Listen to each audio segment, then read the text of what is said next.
നെഹെമ്യാ അധ്യായം 9. ജനം പാപമേറ്റു പറയുന്നു. ആ മാസം 24-ാം ദിവസം ഇസ്രായേൽ ജനം സമ്മേളിച്ചു. അവർ ചാക്കുടുത്ത തലയിൽ പൂഴി വിതറി ഉപവസിച്ചു. അവർ അന്യജനതകളിൽ നിന്ന് വേർതിരിയുകയും എഴുന്നേറ്റ് നിന്ന് തങ്ങളുടെ പാപങ്ങളും പിതാക്കന്മാരുടെ അകൃത്യങ്ങളും ഏറ്റുപറയുകയും ചെയ്തു. കൂടാതെ ദിവസത്തിൻ്റെ കാൽഭാഗം തങ്ങളുടെ ദൈവമായ കർത്താവിൻ്റെ നിയമഗ്രന്ഥം എഴുന്നേറ്റ് നിന്ന് വായിക്കാനും കാൽഭാഗം തങ്ങളുടെ പാപങ്ങളേറ്റു പറഞ്ഞ് അവിടുത്തെ ആരാധിക്കാനും ചെലവഴിച്ചു. യെശുവ, ബാനി, കദ്മിയേൽ, ശബാനിയ, ബുന്നി, ഷെറബിയ, ബാനി, കെനാനി എന്നിവർ ലേവ്യരുടെ പീഠങ്ങളിൽ നിന്നുകൊണ്ട് ദൈവമായ കർത്താവിനെ ഉച്ചത്തിൽ വിളിച്ചപേക്ഷിച്ചു. അനന്തരം ലേവ്യരായ യെശുവ, കദ്മിയേൽ, ബാനി, ഹഷബ്നായ, ഷെറബിയ, ഹോദിയ, ശബാനിയ, പത്താഹിയ എന്നിവർ ജനത്തെ ആഹ്വാനം ചെയ്തു. എഴുന്നേറ്റ് നിന്ന് നിങ്ങളുടെ ദൈവമായ കർത്താവിനെ എന്നേക്കും സ്തുതിക്കുവിൻ. എല്ലാ സ്തോത്രങ്ങൾക്കും അതീതനായ അവിടുത്തെ മഹനീയ നാമം സ്തുതിക്കപ്പെടട്ടെ. എസ്രാ തുടർന്നു. അവിടുന്ന് മാത്രമാണ് കർത്താവ്. അവിടുന്ന് ആകാശത്തെയും സ്വർഗാതിസ്വർഗത്തെയും ആകാശ സൈന്യത്തെയും ഭൂമിയെയും അതിലുള്ള സകലത്തെയും സമുദ്രങ്ങളെയും അവയിലുള്ള സകലത്തെയും ഉണ്ടാക്കി. അവിടുന്ന് അവയെ സംരക്ഷിക്കുന്നു. ആകാശഗോളങ്ങൾ അവിടുത്തെ ആരാധിക്കുന്നു. അവിടുന്നാണ് കൽദായ ദേശമായ ഊറിൽ നിന്ന് അബ്രാമിനെ തിരഞ്ഞെടുത്ത് കൊണ്ടുവന്ന് അബ്രഹാം എന്ന പേരു നൽകിയ ദൈവമായ കർത്താവ്. അവൻ വിശ്വസ്തനാണെന്ന് അവിടുന്ന് മനസ്സിലാക്കി. കാനാന്യർ, ഹിത്യർ, അമോര്യർ, പെരീസ്യർ, ജബൂസ്യർ, ഗിർഗാശ്യർ എന്നിവരുടെ നാട് അവൻ്റെ പിൻഗാമികൾക്ക് നൽകുമെന്ന് അവിടുന്ന് അവനോട് വാഗ്ദാനം ചെയ്തു. നീതിമാനായ അവിടുന്ന് അത് നിറവേറ്റി. അവിടുന്ന് ഈജിപ്തിൽ ഞങ്ങളുടെ പിതാക്കന്മാരുടെ പീഡകൾ കാണുകയും ചെങ്കടലിൽ വെച്ചുള്ള വിലാപം ശ്രവിക്കുകയും ചെയ്തു. ഫറവോയും സേവകന്മാരും ജനവും ഞങ്ങളുടെ പിതാക്കന്മാരുടെ ധിക്കാരം പ്രവർത്തിച്ചത് അവിടുന്ന് അറിഞ്ഞു. അവർക്ക് എതിരായി അവിടുന്ന് അടയാളങ്ങളും അത്ഭുതങ്ങളും പ്രവർത്തിച്ച ഇന്നെന്ന പോലെ അവിടുത്തെ നാമം വിസ്തൃതമാക്കി. അവരുടെ മുൻപിൽ അവിടുന്ന് കടലിനെ വിഭജിച്ചു. ജനം ഉണങ്ങിയ നിലത്തിലൂടെ കടന്നു. അവരെ അനുധാവനം ചെയ്തവരെ അവിടുന്ന് കല്ലെന്ന പോലെ കടലിൽ ആഴ്ത്തി. പകൽ മേഘസ്തംഭത്താൽ അവിടുന്ന് അവരെ നയിച്ചു. രാത്രി അഗ്നിസ്തംഭത്താൽ അവർക്ക് വഴികാട്ടി. സ്വർഗസ്ഥനായ അവിടുന്ന് സീനായ് മലയിൽ ഇറങ്ങിവന്ന് അവരോട് സംസാരിക്കുകയും ഉചിതമായ നിർദ്ദേശങ്ങളും നിയമങ്ങളും കൽപ്പനകളും പ്രമാണങ്ങളും അവർക്ക് നൽകുകയും ചെയ്തു. അവിടുത്തെ ദാസനായ മോശ വഴി വിശുദ്ധ സാബത്തും പ്രമാണങ്ങളും കൽപ്പനകളും അവർക്ക് നൽകി. അവിടുന്ന് അവർക്ക് ആകാശത്തു നിന്ന് അപ്പവും പാറയിൽ നിന്ന് ദാഹജലവും നൽകി. അങ്ങ് വാഗ്ദാനം ചെയ്ത നാട് കൈവശപ്പെടുത്താൻ അവരോട് കൽപ്പിക്കുകയും ചെയ്തു. എന്നാൽ അവരും ഞങ്ങളുടെ പിതാക്കന്മാരും ധിക്കാരവും ദുശാഠ്യവും കാട്ടി അവിടുത്തെ കൽപ്പന ലംഘിച്ചു. അവർ അനുസരിക്കാൻ വിസമ്മതിച്ച് അവിടുന്ന് പ്രവർത്തിച്ച അത്ഭുതങ്ങൾ അവഗണിച്ചു.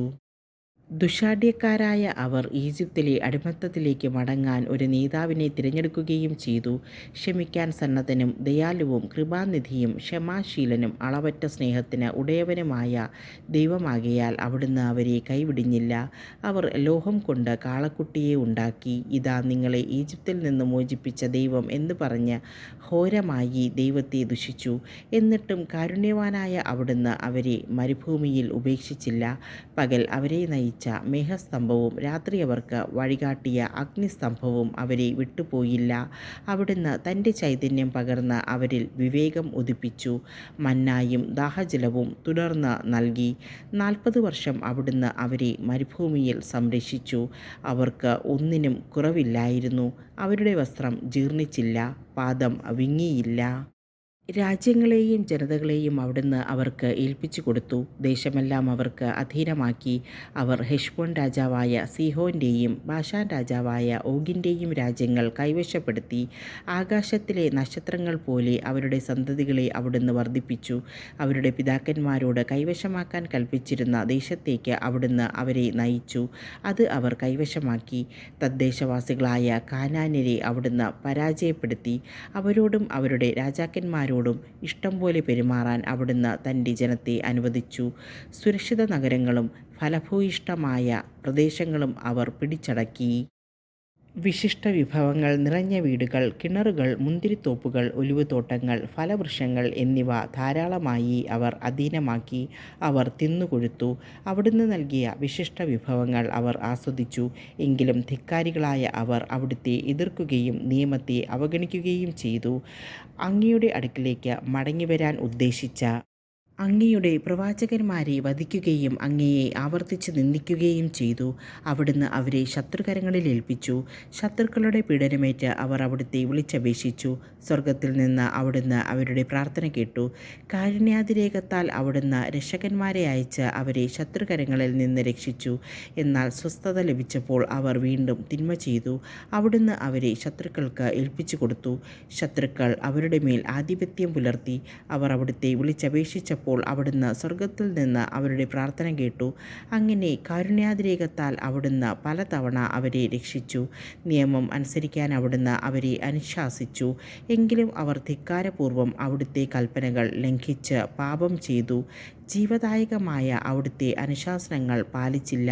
ദുശാഠ്യക്കാരായ അവർ മറുതലിച്ചു കൊണ്ടിരുന്നു. വളരെ കാലം അവിടുന്ന് അവരോട് ക്ഷമിച്ചു. പ്രവാചകന്മാരിലൂടെ അവിടുത്തെ ആത്മാവ് അവർക്ക് താക്കീത് നൽകി. എന്നിട്ടും അവർ ഗൗനിച്ചില്ല. അതിനാൽ അവിടുന്ന് അവരെ ജനതകൾക്ക് ഏൽപ്പിച്ചു കൊടുത്തു. എന്നാൽ കാരുണ്യാതിരേകം നിമിത്തം അവിടുന്ന് അവരെ നിർമൂലമാക്കുകയോ പരിത്യജിക്കുകയോ ചെയ്തില്ല. അവിടുന്ന് ദയാലുവും കൃപാനിധിയുമായ ദൈവമാകുന്നു.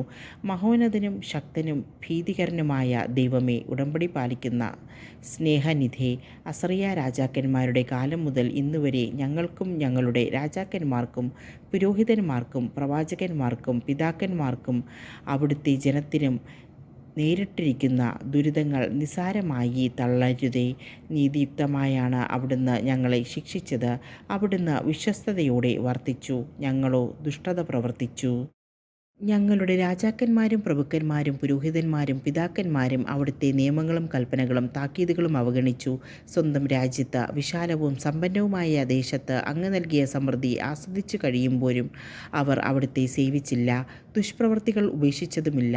സൽഫലങ്ങളും നൽവരങ്ങളും ആസ്വദിക്കുന്നതിന് അവിടുന്ന് ഞങ്ങളുടെ പിതാക്കന്മാർക്ക് നൽകിയ ദേശത്ത് ഇന്ന് ഞങ്ങൾ അടിമകളാണ്.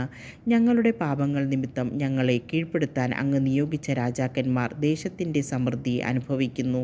ഞങ്ങളും ഞങ്ങളുടെ കന്നുകാലികളും അവരുടെ വരുതിയിലാണ്. ഞങ്ങളുടെ ജീവിതം ദുരിതപൂർണമാണ്. ഉടമ്പടിയിൽ ഒപ്പുവയ്ക്കുന്നു.